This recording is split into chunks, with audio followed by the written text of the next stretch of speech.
podría ser una Luego, desde Casa de Gobierno, conferencia de prensa del vocero presidencial. Lo compartimos. Cívica Radical, Rodrigo de Loredo.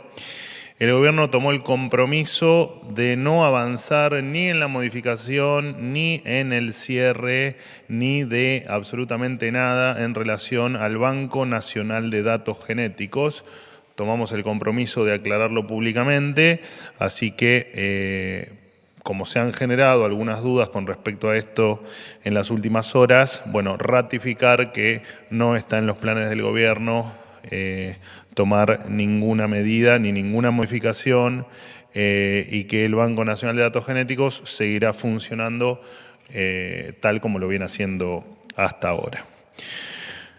Por otro lado, y en vísperas de en breve comenzar el tratamiento de la Ley Bases en la Cámara de Diputados, destacar a los pequeños y medianos empresarios de la Asociación de Emprendedores de Argentina, ASEA, que presentaron en el debate en comisiones para apoyar el proyecto y en este marco lanzaron un compromiso que de promulgarse la ley, se crearían o con el lema de 1 millón de pymes pueden tomar 1 millón de trabajadores. Hasta el momento ya hay 350 empresas y 3.500 emprendedores que se han sumado a esta iniciativa y por supuesto esto no es ni más ni menos que la representación de la buena voluntad de los argentinos que trabajan, de los argentinos que generan trabajo y de los que sí saben lo que es pagar las cargas sociales todos los meses, de los que sí saben lo que es pagar sueldos todos los meses y los que sí saben lo que es el esfuerzo y el tratar de llevar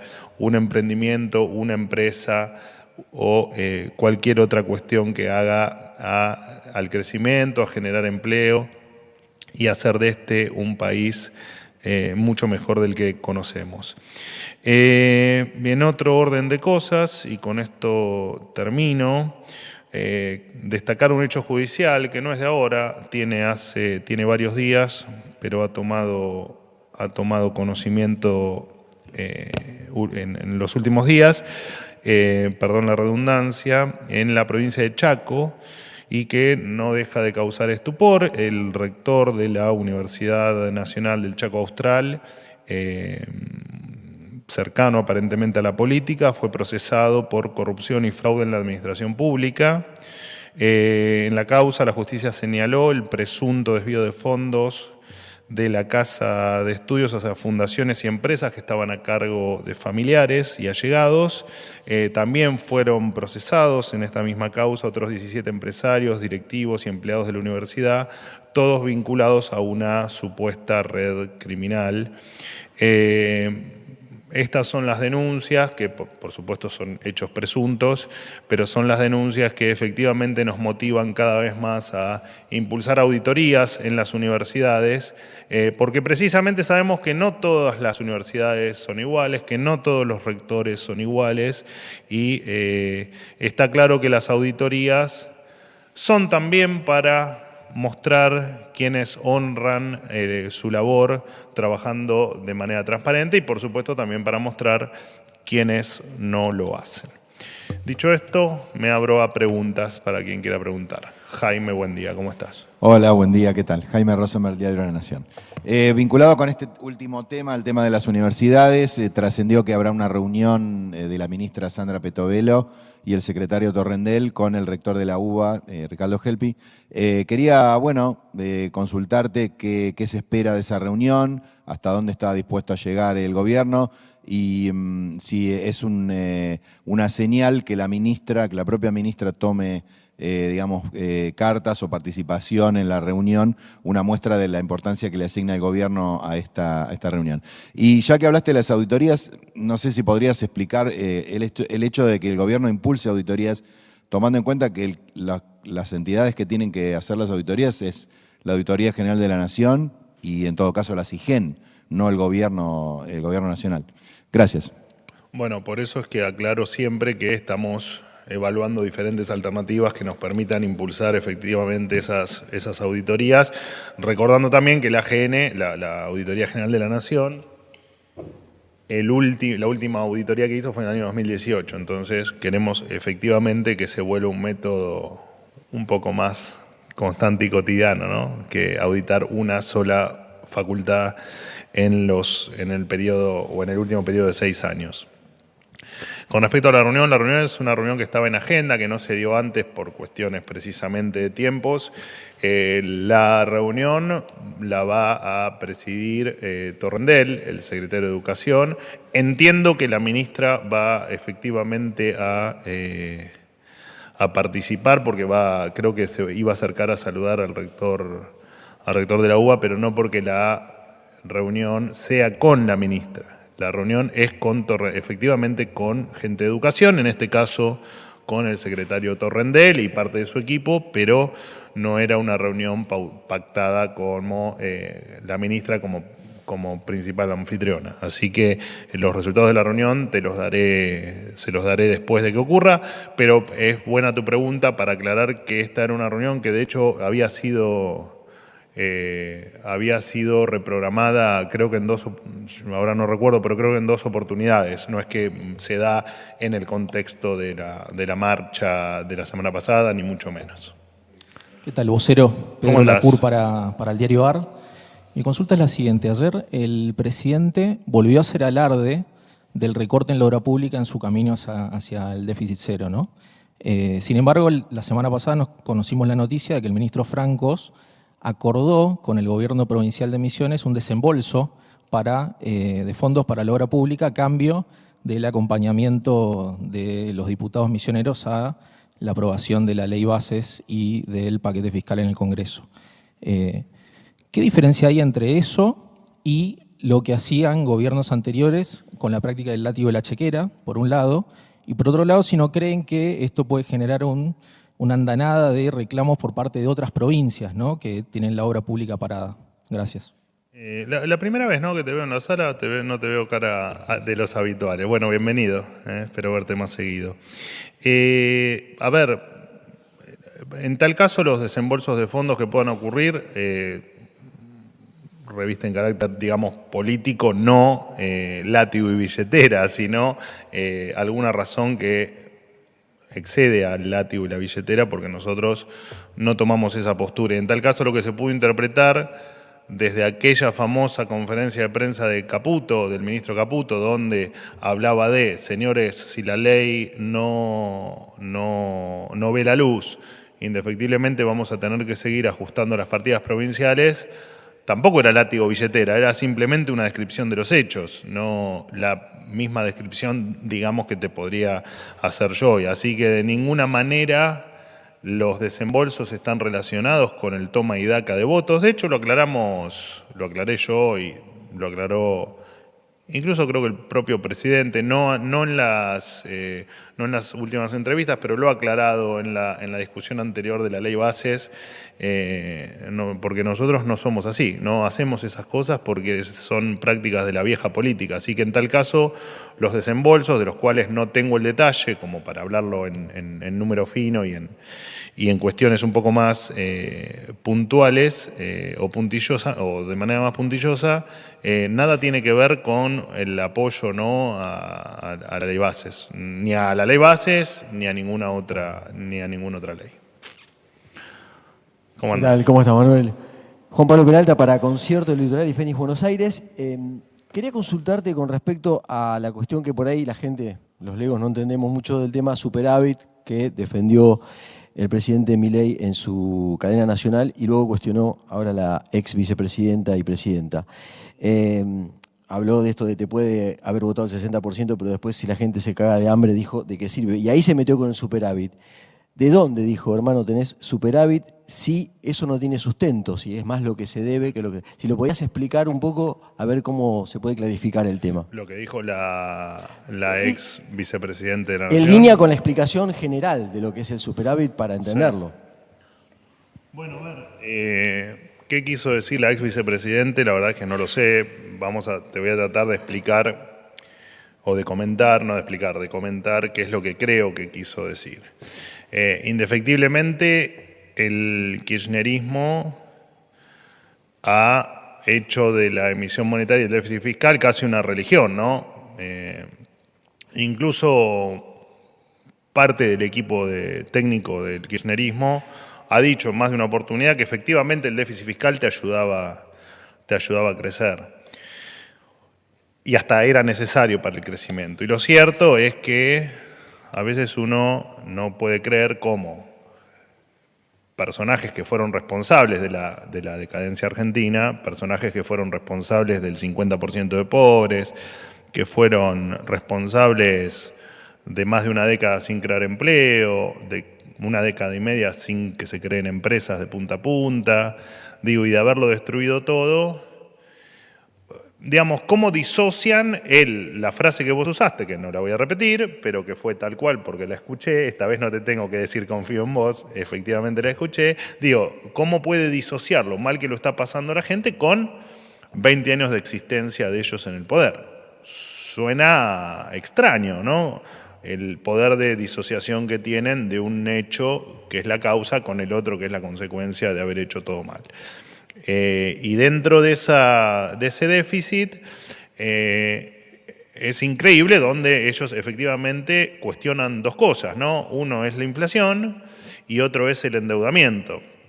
Endeudamiento que, dicho sea de paso, ellos lo han llevado al extremo, ¿no? Porque no solo que han roto la deuda pública del Tesoro, sino que han despedazado el Banco Central con las famosas LELIQs, PASES y lo que en resumen se denomina pasivos remunerados. Entonces, no entender por gente que, gracias al déficit, a la destrucción de las cuentas públicas, ha despedazado todo, nos suena absolutamente alucinante como quienes han tenido el poder en la Argentina durante 20 años, bueno, salvado los 4 años en el medio, lo cierto es que suena insólito como no entienden algo tan elemental como que no se puede gastar más de lo que uno tiene. Y es increíble cómo siguen sin comprender cómo el déficit fiscal deriva indefectiblemente en dos cosas, o en emisión monetaria o en endeudamiento. Cuestión que ellos lo deberían saber bien porque han llevado el endeudamiento al extremo y han llevado la emisión monetaria al extremo. Entonces, suena, no, hasta me da hasta pudor explicar esto cuando es algo obvio, ¿no? Digo, si vos gastás más de lo que tenés, bueno, lo que te va a pasar es que el primer mes le pedís prestado al banco, que es el endeudamiento, al segundo mes el banco no te presta más, le pedís a un amigo, que acá era la emisión monetaria, y al tercer mes reventaste por el aire. Y es un poco la consecuencia de lo que estamos viviendo. Entonces, seguir discutiendo en la Argentina lo bondadoso del déficit fiscal o lo negativo del superávit fiscal, como lo plantea la vicepresidente, es insólito. Digamos, no hay otra definición que esa. Es absolutamente insólito no entender todavía, a pesar de tener una Argentina pobre, a pesar de tener una Argentina alejada del mundo, a pesar de tener una Argentina que no crece hace un montón de años, es increíble cómo siguen ponderando cuestiones que nos han hundido en la más absoluta decadencia. La verdad es que no, mucho más para aclarar sobre eso no hay, porque evidentemente no se entienden cuestiones elementales, ¿no? Muy elementales. Sí. No sé si quedó la respuesta clara. Por favor. ¿Qué tal, Manuel? Buenos días. Fabián, feliz cumpleaños, ante todo. Ayer cumpliste años, ¿no? Cumpleaños, sí, gracias. Para la Patriada, le pregunto, se supo que el viernes la Junta de Directores de YPF se autoadjudicó un sueldo de 70 millones de pesos por mes. Quería saber en ese sentido en qué contribuye eso al estado en que se encuentra la Argentina, tomando en cuenta que quienes presiden, entre otros, son el jefe de gabinete Nicolás Pose y Juan Rolandi, el vicejefe, y si el gobierno va a tomar alguna medida con esta empresa de la cual poseemos todos los argentinos el 51%. Y por otro lado, preguntarte también, si me dejas, con respecto a las declaraciones del presidente ayer a la mañana en el programa de nuestro compañero Nacho Ortelli, con una caída, según acaba de decir hace un ratito Orlando Ferreres, de la actividad económica, Bermúdez, perdón, se desplomó 9.7% interanual en marzo y además cayó 1.3% contra febrero. ¿De dónde podría referir la información que tiene el presidente con respecto a que los salarios le estarían ganando a la inflación? Y bueno, terminamos ahí. Gracias. No, por nada, Fabián. Bueno, a ver, con respecto a la frase de los salarios están ganando la inflación, entiendo que comparó los salarios registrados en marzo, que creo que no tengo el número exacto en la cabeza, pero entiendo que la comparación es, te lo voy a confirmar, pero los salarios registrados de marzo que indicaron un aumento del 13,1% versus la inflación que fue del 11 o 10,5%. Entiendo que la referencia es a esa comparativa del último mes que se tienen datos disponibles. De todas maneras, quedo en confirmártelo con el número, con la décima exacta, porque la verdad es que, como te imaginarás, no tengo todos los números del Estado en la cabeza. Con respecto a, obviamente que hay sueldos que son bajos, hay sueldos que uno podría tomar como aceptables y hay sueldos que son descabellados. Vos me nombrás YPF, pero incluso puedo sumar a tu pregunta otros entes descentralizados que no condicen, si se quiere, con la normalidad o con lo que uno pretende o con lo que la gente pretende. Venimos de un gran desorden en las escalas, no solo en organismos descentralizados, en el Estado también, al menos la esfera nacional, que es la que a nosotros nos compete. Estamos trabajando en corregirlo. Tengan en cuenta también que hay muchas cuestiones en términos salariales de organismos descentralizados tan descabelladas como la que vos me podés mencionar, que vienen de años y años y años de un desorden y un desmanejo de algunas cuestiones que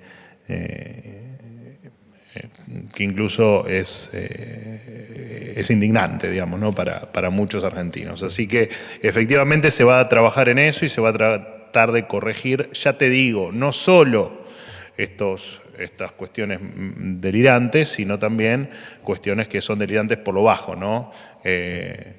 Bueno, de hecho, probablemente en compañeros tuyos lo veas, ¿no? Como algunos salarios están muy por debajo de lo que uno pueda pretender. Así que es parte de la tarea que tenemos por delante. Bueno, eso es un tema de una empresa, ya te digo, una empresa mixta donde efectivamente no tenemos una decisión directa sobre eso, pero estamos trabajando en eso, queda tranquilo, estamos trabajando en eso. Buen día, Cecilia Camarano para Envidia. ¿Cómo andas? ¿Bien? Bien. Quería saber, en las últimas horas comenzaron a arribar los primeros alimentos producto de la apertura de importaciones. ¿Cuáles son las expectativas del gobierno en términos de cuándo creen que van a empezar a impactar en la baja de la inflación y si hay porcentajes mejor? Y si están trabajando en alguna otra apertura de importaciones justamente para bajar la inflación, además de alimentos. Gracias. Bueno, en realidad nosotros la apertura de importaciones es un camino de parte de nuestro esquema de liberar el comercio, ¿no? En su momento estaban dadas las condiciones para hacer la apertura de algunos rubros. Uno fue alimentos, había otros rubros también que estaban incluidos en esa primera liberalización de importaciones. Por un lado la expectativa es efectivamente que ese es un camino de continuar, por supuesto que tiene que ser de a poco por varias razones que ya supondrás, pero además de eso, claramente para nosotros en igualdad de condiciones la competencia siempre es sana, ¿no? Y mejora el precio del consumidor, que en definitiva es lo que importa, que el precio del consumidor mejore. Nosotros la verdad es que más allá de que tomamos como número válido solo el de INDEC, sí, como ustedes saben muy bien y yo lo he comentado en alguna conferencia, tomamos también referencias de algunas consultoras privadas. De hecho, alguna me la nombró recién Fabián con respecto a otro indicador, pero que tomamos referencias, y la verdad es que el rubro de alimentos viene mostrando un comportamiento acorde a nuestras expectativas, lo cual nos pone por supuesto muy contentos. Ahora, ¿cómo va a evolucionar o cuál va a ser el número final de abril? Bueno, nos enteraremos a mitad de mayo cuando efectivamente el INDEC publique su informe mensual de inflación. Todo lo demás son especulaciones, ganas y deseos de que efectivamente esto haya sido así. Y por supuesto que como consumidor entiendo que efectivamente eso es así y que los alimentos están teniendo un comportamiento de precios bastante estables a lo que veníamos, o bastante más estables de lo que veníamos acostumbrados en meses anteriores, ni más ni menos porque vos haces referencia a una política de importación o de levantamiento de trabas que había de la importación de algunos productos, pero lo cierto es que hay todo otro trabajo hecho en materia monetaria que muy a poco, porque tiene su rezago lógico, muy a poco empieza a impactar en tema precios en general y en tema alimentos en particular. Pero ojalá que efectivamente lo que vos estás sugiriendo, que es que las importaciones también colaboran a que los precios, a quien digamos, como ha sido reconocido por algún empresario, que los precios no tengan la cobertura de riesgo que tenían hace unos meses, bueno, para nosotros por supuesto es una gran noticia, ¿no? ¿Algo más? Una pregunta. Buen día. ¿Cómo andás? Berta Reventos para la cadena SER de España. Un gusto. Yo le quería hacer dos preguntas. La primera, en vista de el último episodio, los acontecimientos que ha habido en España con el presidente Pedro Sánchez tomándose unos días para reflexionar si seguía al frente del gobierno o no y finalmente decidiendo que sí, que sigue. El líder de la oposición, Alberto Núñez Feijóo, ha hablado esta mañana de que el presidente Sánchez lo que ha hecho es puro peronismo. Quería preguntarle qué opinión le merece al gobierno del presidente Javier Milei este último episodio y si coincide o no con la valoración del señor Feijóo. Y en segundo lugar, esta mañana El País ha publicado una nota donde decía que el presidente Milei, en su viaje a Madrid el mes que viene para dar apoyo a Vox en la campaña de las elecciones europeas, no tiene previsto reunirse con Pedro Sánchez ni con el rey. Y quería preguntarle, reconfirmar y preguntarle por qué no se reúne con su homólogo en España. Muchas gracias. Bueno, lo cierto es que con respecto a la primera parte de tu pregunta, no tenemos opinión sobre lo que pasa en términos de política interior en el resto de los países, o al menos no con España, porque no tenemos que opinar sobre un hecho que es un tema local, donde respetamos en tal caso el esquema de cada país y el sistema democrático de cada país y las decisiones que cada autoridad tenga elegida o ejerciendo el poder de manera legítima. No tenemos que opinar. Con respecto a segundo, la agenda del presidente Milei en España todavía no la tengo. Efectivamente, el viaje está confirmado. Tengo algunos detalles en la cabeza, pero todavía nada acá en Argentina, al menos con este gobierno. Las agendas las transmitimos cuando efectivamente están confirmadas, completas, y no negamos ni afirmamos ninguna visita, ni ninguna reunión, ni ninguna entrevista, ni ninguna cuestión de agenda en el país de destino hasta que no tengamos toda la agenda confirmada. Así que en cuanto la tengamos, hay un canal aquí para prensa extranjera, seguramente te llegue por allí la agenda detallada, y si no, ahora le pedís a Javier Lanari que te agregue o que te tenga en cuenta para el tema de la agenda en España. Sin embargo, está confirmada la presencia en el acto de Vox. Por eso, pero eso yo no lo confirmo hasta que no tenga la agenda confirmada.